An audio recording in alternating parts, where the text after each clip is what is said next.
শুভ সকাল বাংলাদেশ। আমি তাম্মাদ সাইকেলে পাড়ি দিয়েছি এভারেস্ট বেস ক্যাম্প। এখন আমি ব্যাক করতেছি কাঠমান্ডুর দিকে। অ্যান্ড আজকে 37তম দিন। কাঠমান্ডু থেকে আমরা ঠিক 120 কিলোমিটার দূরে আছি। আই ডোন্ট নো আজকে হয়তো আমাদের সফর শেষ হইতেও পারে, আবার নাও হইতে পারে, যেহেতু পাহাড়ি রাস্তা বলা মুশকিল। তাহলে চলুন 37তম দিন শুরু করা যাক। এই ভিডিওটা স্পন্সর করছে বিয়ন্ড লিমিটস বিডি। বাংলাদেশের স্পোর্টসকে আরও উন্নত করার লক্ষ্যে দীর্ঘ সময় ধরে কাজ করে যাচ্ছে। ভবিষ্যতে হেলদি বাংলাদেশ গড়তে বহু পরিকল্পনা নিয়ে কাজ করছে টিম বিয়ন্ড লিমিটস। কেবল শহর থেকে বেরোইছি। খুলকোত নামে একটা শহরে ছিলাম অ্যান্ড খুবই সুন্দর জায়গা, ওফ নদীর পার। যাই হোক, সকালটা শুরু হয়েছে রুটি সবজি আর ডিম দিয়ে। ভালোই ছিল স্বাদ। আমরা আজকে এরকম পাহাড়ি রাস্তা ধরেই চলবো, নদীর পার দিয়েই যাবে সব বলতে গেলে। উপরে উঠাবে নামাবে, উপরে উঠাবে নামাবে, দ্যাটস ইট। সো চলেন শুরু করা যাক, সামনে যাই। ঘরে ফেরাটা মোটেও সহজ হচ্ছে না, প্রচণ্ড কষ্ট হইতেছে। উঁচু উঁচু আপিল, মানে বিষয়টা এমন ছিল না যে ওকে আপিল পাড়ি দিয়ে এভারেস্ট বেস ক্যাম্প যাচ্ছি, সো দ্যাট মিনস আসার সময় একেবারে সব ডাউনহিল পাবো, খবর হয়ে যাইতেছে। মূলত কাঠমান্ডু ফিরতেছি, হ্যাঁ আপিল যে নাই তা না, অনেক কঠিন সময় পার করতে হচ্ছে। আজকে আমি কাঠমান্ডু পৌঁছাতে পারবো কি না বুঝতে পারতেছি না। উপরে উঠাচ্ছে নামাচ্ছে, উপরে উঠাচ্ছে নামাচ্ছে, অ্যান্ড মোটেও সহজ না। লাইক ওই যে সামনে দেখেন অপেক্ষা করতেছে একটা পেঁচানো রাস্তা উঁচু। বুঝতেই পারতেছেন যে যেরকম মনে করতেছি যে খালি উঠবো আর উঠবো, ঘটনা সেরকম না। উঠবো নামবো উঠবো নামবো এরকম চলতে থাকবে। সো যতক্ষণ না কাঠমান্ডু পৌঁছাচ্ছি ততক্ষণ আসলে শান্তি নাই। অ্যান্ড এই জায়গাটা চিনতে পারছেন, এই জিলাপির প্যাচের রাস্তায় যখন আমি এভারেস্ট বেস ক্যাম্পের দিকে যাচ্ছিলাম তখন আমাকে খুবই কষ্ট করে উঠতে হয়েছে। অ্যান্ড রাস্তাটা দেখতে যেমন সুন্দর ঠিক ততটাই কষ্ট হয়েছিল। আজকে আমরা এই রাস্তাটা দিয়ে নামবো। ডাউন হিলে নামা কিন্তু সবসময় একটা কঠিন কাজ, এটা সহজভাবে নেওয়ার কিছু নাই। যদিও আমরা সাইক্লিস্টরা ডাউনহিল খুবই এনজয় করি, আপনার সর্বোচ্চ কেয়ারফুল থাকতে হয় ডাউনহিলে নামার সময়। কারণ এই আঁকাবাঁকা রাস্তা, অপোজিট দিক থেকে যখন গাড়ি আসে সেই গাড়ি যদি ভুলক্রমেও লেইনের বাইরে চলে আসে, এটার ভুক্তভোগী কিন্তু আপনাকেই হইতে হবে। সো খুবই কেয়ারফুল থাকতে হচ্ছে। নেপালের রাস্তাগুলো খেয়াল করছেন কিনা আমি জানি না, খুবই ন্যারো। এখানে কিন্তু বড় দুইটা গাড়ি পাশাপাশি ক্রস করলে খুব একটা গ্যাপ থাকে না। সো খুবই সাবধান থাকতে হবে, একটা ভুল সব কিছু শেষ করে দিবে। সফরের একদম শেষের দিকে আসি, সো এখন যত সতর্ক থাকবো ততই ভালো। যতক্ষণ না কাঠমান্ডু পৌঁছাচ্ছি ততক্ষণ আমাকে সর্বোচ্চ সতর্কই থাকতে হবে। পুরো রাস্তাটাই আসলে এরকমই যাবে, এই নদীর পাশ দিয়ে এরকম আঁকাবাঁকা পাহাড়ি রাস্তা। ও ম্যান, এই নিচে দিয়ে উপরে উঠলাম, হ্যাঁ ওই যে উপরের রাস্তা, ওই যে উপরের রাস্তা গেছে বাইরে ভাই।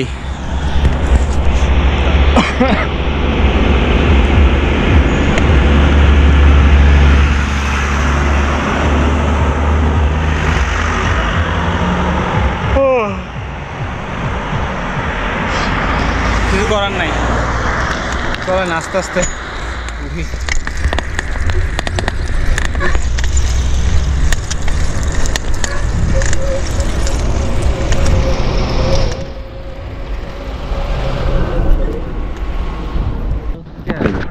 Tamat bil khoer. Tamat bil khoer. Ya, tamat. Tamat. Ya.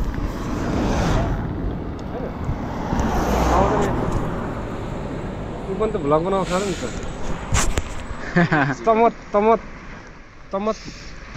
हमारा नाम क्या? Tamat. TAMMAT. Bil khoer.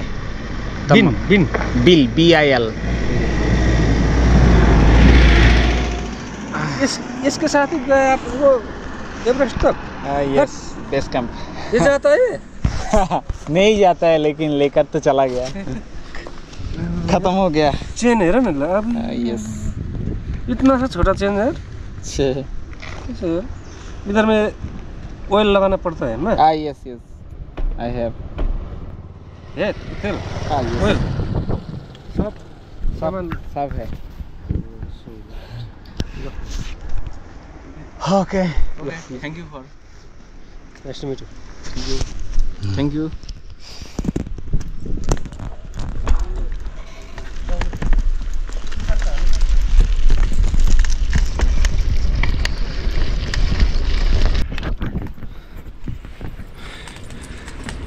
আজকে জোর জবরদস্তি যে রাইডটা শেষ করার একটা চেষ্টা,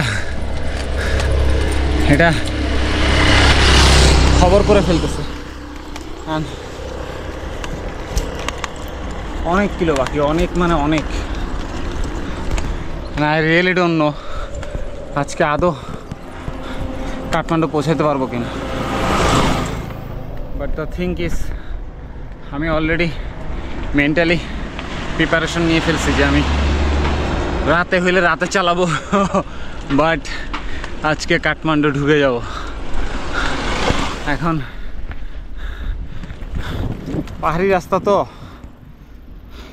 কিছু করার নাই, অলরেডি 3টা বেজে গেছে। লেটস সি পসিবল হয় কিনা। এই জায়গাটা চিনতে পারছেন? এই সেই জায়গা যে জায়গা প্রথম ড্রোন উড়াইছি এই সফরে, সাইকেলের সফরে। অ্যান্ড এখানে আসার পরে বুঝতে পারছিলাম যে এরিয়াটা কতটা বাজেভাবে ক্ষতিগ্রস্ত হয়েছে, ল্যান্ডস্লাইড প্লাস বন্যায়। তো সেই জায়গায় চলে আসছি।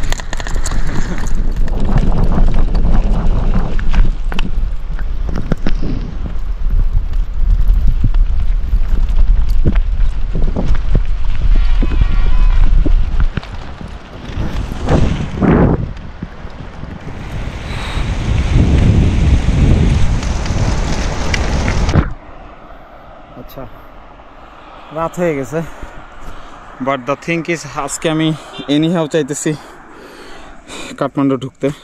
হয়তো বা রাতের 9টা-10টা পর্যন্ত চালাতে হতে পারে, আই ডোন্ট নো। চলেন, কিছু করার নাই। চলে আসছি, এটা মনে করার কোনো কারণ নাই।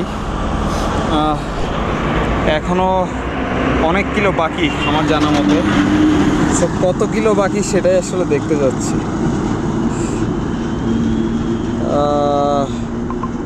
Oh man, Kathmandu. Shit. প্রায় 29 কিলো বাকি, বাট গুড থিং ইজ ডাউনে নামবো তো, সো হোপফুলি কষ্টটা তেমন একটা হবে না। চলেন।